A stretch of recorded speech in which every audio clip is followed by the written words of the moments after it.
आज Poonam love marriage करके अपने पापा के पास आई और अपने पापा से कहने लगी, पापा मैंने अपने पसंद के लड़के से शादी कर ली है। उसके पापा बहुत गुस्से में थे, पर वह बहुत सुलझे हुए शख्स थे। उन्होंने बस अपनी बेटी से इतना ही कहा, मेरे घर से निकल जाओ। बेटी ने कहा, अभी मेरे पति के पास कोई काम नहीं है, हमें रहने दीजिए, हम बाद में चले जाएंगे। पर उसके पापा ने एक नहीं सुनी और उसे घर से बाहर कर दिया। कुछ साल बीत गए। अब पूनम के पापा नहीं रहे और दुर्भाग्यवश जिस लड़के से पूनम ने शादी की थी वह भी उसे धोखा देकर भाग गया। पूनम की एक लड़की और एक लड़का था।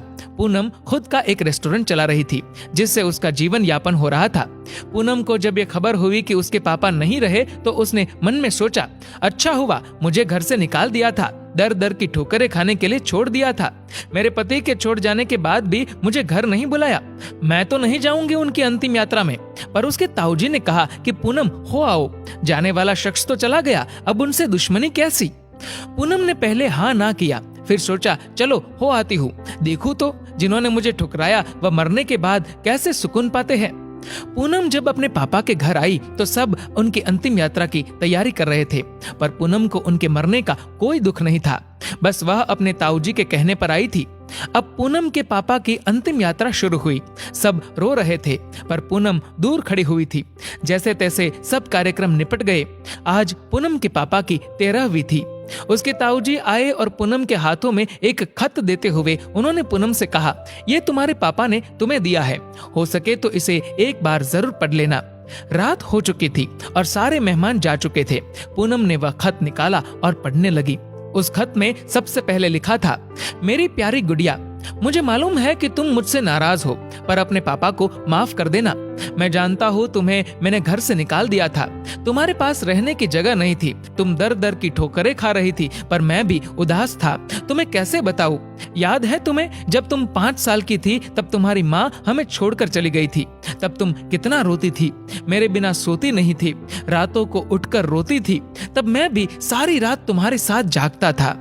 तुम जब स्कूल जाने से डरती थी तब मैं भी सारा वक्त तुम्हारे स्कूल की खिड़की पर खड़ा होता था और जैसे ही तुम स्कूल से बाहर आती थी तुम्हें सीने से लगा लेता था। वह कच्चा पक्का खाना याद है जो तुम्हें पसंद नहीं आता था, मैं उसे फेंक कर फिर से तुम्हारे लिए खाना बनाता था ताकि तुम भूखी ना रहो। याद है तुम्हें जब तुम्हें बुखार आता था तो मैं सारा दिन तुम्हारे पास बैठा रहता था, मन ही मन रोता था पर तुम्हें हंसाता था ताकि तुम ना रो, वरना मैं रो पड़ता था। वो तुम्हारी पहली बार हाई स्कूल की परीक्षा तुम रात भर पढ़ती थी और मैं सारी रात तुम्हें चाय बनाकर देता था। याद है तुम्हें तुम्हारी पहली जीन्स और छोटे कपड़े, वह गाड़ी, सारी कॉलोनी एक तरफ थी कि ये सब नहीं चलेगा, लड़की छोटे कपड़े नहीं पहनेगी, पर मैं तुम्हारे साथ खड़ा था, किसी को तुम्हारी खुशी में बाधा बनने नहीं दिया। तुम्हारा वह रातों को देर से घर आना, डिस्को जाना, लड़कों के साथ घूमना, इन सब बातों को कभी मैंने गौर नहीं किया क्योंकि तुम जिस उम्र में थी उस उम्र में ये सब थोड़ा बहुत होता है। पर एक दिन तुम ऐसे लड़के से शादी कर घर आई, वह भी उस लड़के से जिसके बारे में तुम्हें कुछ भी पता नहीं था। तुम्हारा पापा हूँ, मैंने उस लड़के के बारे में सब पता किया। उसने न जाने वासना और पैसों के लिए कितनी लड़कियों को धोखा दिया था, पर तुम तो उस वक्त प्रेम में अंधी थी। तुमने मुझसे नहीं पूछा और सीधी शादी करके आ गई। मेरे कितने अरमान थे कि तुम्हें डोली में बिठाऊं, चांद सितारों की तरह तुम्हें सजाऊं, ऐसी धूमधाम से शादी करूं कि लोग बोल पड़े कि वह देखो शर्मा जी जिन्होंने अपनी बच्ची को इतने नाजों से अकेले पाला है। पर तुमने मेरे सारे ख्वाब तोड़ दिए। खैर, इन सब बातों का अब कोई मतलब नहीं है। मैंने तो तुम्हारे लिए खत इसलिए छोड़ा कि तुमसे कुछ बात कह सकूं। मेरी गुड़िया, अलमारी में तुम्हारी माँ के गहने और मैंने जो तुम्हारी शादी के लिए गहने खरीदे थे वह सब रखे हैं। 3-4 घर और कुछ जमीनें हैं। मैंने सब तुम्हारे और तुम्हारे बच्चों के नाम कर दिया है। कुछ पैसे बैंक में है जो तुम बैंक जाकर उसे निकाल लेना। और आखिर में बस इतना ही कहूंगा, मेरी गुड़िया, काश तुमने मुझे समझा होता। मैं तुम्हारा दुश्मन नहीं था, तुम्हारा पापा था, वह पापा जिसने तुम्हारी माँ के मरने के बाद भी दूसरी शादी नहीं की। लोगों के ताने सुने, गालियां सुनी, न जाने कितने रिश्ते ठुकराए, पर तुम्हें दूसरी माँ से कष्ट ना हो इसलिए खुद की ख्वाहिशें मार दी। अंत में बस इतना ही कहूंगा, मेरी गुड़िया, जिस दिन तुम शादी के जोड़े में घर आई थी ना, तुम्हारा बाप पहली बार टूटा था। तुम्हारी माँ के मरने के वक्त भी उतना नहीं रोया जितना उस वक्त और उस दिन से हर दिन रोया। इसलिए नहीं कि समाज, जात, परिवार, रिश्तेदार क्या कहेंगे, बल्कि इसलिए कि जो मेरी नन्ही सी गुड़िया सुसु तक करने के लिए सारी रात मुझे उठाती थी, पर शादी का फैसला लेते वक्त मुझे एक बार बताना भी जरूरी नहीं समझा।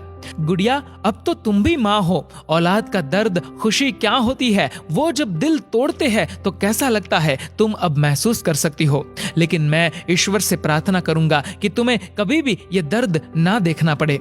एक खराब पिता ही समझकर मुझे माफ कर देना मेरी गुड़िया। तुम्हारे पापा अच्छे नहीं थे जो तुमने उसे इतना बड़ा दर्द दिया। खत यहीं समाप्त करता हूँ, हो सके तो मुझे माफ कर देना। और खत के साथ एक ड्राइंग लगी हुई थी जो खुद कभी पूनम ने बचपन में बनाई थी, और उसमें लिखा था, आई लव यू मेरे पापा। इतने में उसके ताऊजी आ गए। पूनम ने उन्हें रोते रोते सब बताया, पर एक बात उसके ताऊजी ने बताई। उसके ताऊजी ने कहा, पूनम, वो जो तुम्हें रेस्टोरेंट खोलने और घर खरीदने के पैसे मैंने दिए थे, वह मेरे नहीं थे, बल्कि तुम्हारे पिताजी ने मुझसे तुम्हें दिलवाए थे। क्योंकि औलाद चाहे कितनी भी बुरी क्यों ना हो, माँ बाप कभी बुरे नहीं होते। औलाद चाहे माँ बाप को छोड़ दे, माँ बाप मरने के बाद भी बच्चों को दुआ देते हैं। दोस्तों, पूनम के पापा को सुकून मिलेगा या नहीं मुझे नहीं पता, पर उस खत को पढ़ने के बाद शायद सारी जिंदगी पूनम को सुकून नहीं मिलेगा।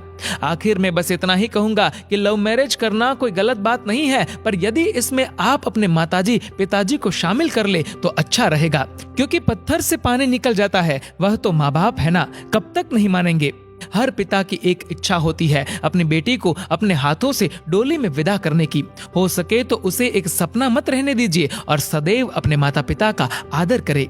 दोस्तों, इस वीडियो को लेकर आपकी क्या राय है नीचे कमेंट करके जरूर बताएगा। और अगर आपको ये वीडियो अच्छा लगा हो तो इस वीडियो को लाइक करेगा, शेयर करेगा ज्यादा से ज्यादा लोगों तक। और ऐसे ही और भी इंस्पिरेशनल वीडियोस के लिए सब्सक्राइब करें हमारे यूट्यूब चैनल को और फेसबुक पर फॉलो करें हमारे पेज को। धन्यवाद।